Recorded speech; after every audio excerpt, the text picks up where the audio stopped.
Aujourd'hui, c'est le 7e congrès du SNUEP-FSU et ça sera l'occasion aussi de fêter les 20 ans de notre organisation. Bonjour à toutes et tous. Vous vous doutez que c'est un plaisir immense pour nous et beaucoup d'émotions de nous retrouver enfin physiquement. C'est un véritable soulagement après les 2 années que nous avons passées. On va pouvoir échanger réellement et plus en visio sur tout ce qui s'est passé depuis 4 ans et notamment les lois qui ont fragilisé fortement la voie professionnelle.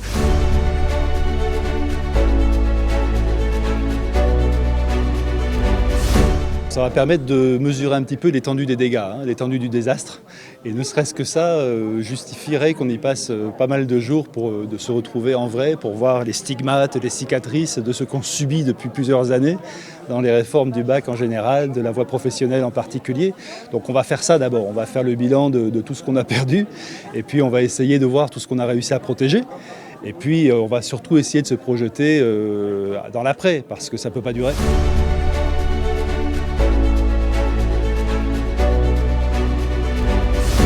Face aux attaques de notre ministre de l'Éducation nationale, j'attends de ce congrès que l'on développe des mandats forts qui vont permettre de porter un projet, un modèle qui va permettre à nos collègues de s'émanciper et aux élèves d'en faire des citoyens de demain. Il y a forcément des débats, parce que ça fait partie de la vie du syndicat, les débats, et de la vie démocratique.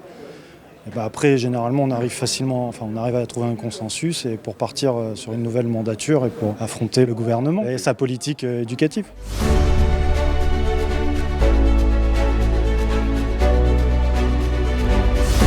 Il faut qu'on reste combatif, il ne faut pas qu'on baisse les bras parce qu'on a un gros mur face à nous et voilà, il faut y aller. Il va falloir beaucoup de détermination encore parce que nous avons beaucoup de combats à mener et qu'il faudra mener ces combats ensemble. L'arrivée au pouvoir d'Emmanuel Macron s'est immédiatement caractérisée par une accélération des politiques libérales, aggravant la situation sociale, la situation économique, politique et écologique. Pour contrer ces attaques, nous devons renforcer notre action syndicale ainsi que son efficacité.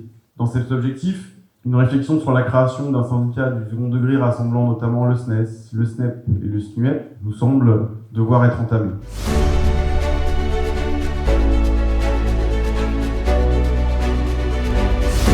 Comment on construit le syndicalisme du XXIe siècle, comment on fait en sorte de proposer un outil syndical rénové à l'ensemble des salariés. Et c'est cette question-là aussi qu'on se pose quand on dit qu'il faut travailler avec la CGT, avec Solidaire, au niveau interprofessionnel, au niveau des confs, avec tous ceux qui voudront bien travailler avec nous pour créer ce syndicalisme auquel on croit dur comme fer, qui est ce syndicalisme qui essaye d'être à la fois ancré dans des métiers et au service de l'intérêt général.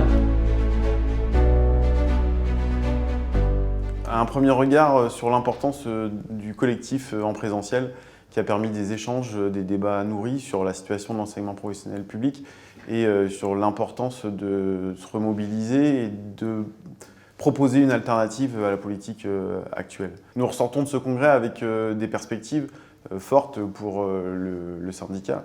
La première qui est d'être présent massivement dans les établissements, renforcer ce lien avec les collègues pour échanger et aussi rappeler qu'on a des droits toujours et qu'il faut les faire valoir et que c'est comme ça aussi qu'on pourra faire vivre le collectif localement. Et la deuxième perspective, donc la défense de l'enseignement professionnel public, pour rendre visibles les attaques subies ces dernières années et obtenir un changement de politique éducative fort en le construisant collectivement dès la rentrée dans les mobilisations. Et ce congrès a aussi été l'occasion d'engager une réflexion importante sur le syndicalisme du XXIe siècle. Quelle organisation du syndicat pour renforcer la défense de l'enseignement professionnel public des élèves et des personnels.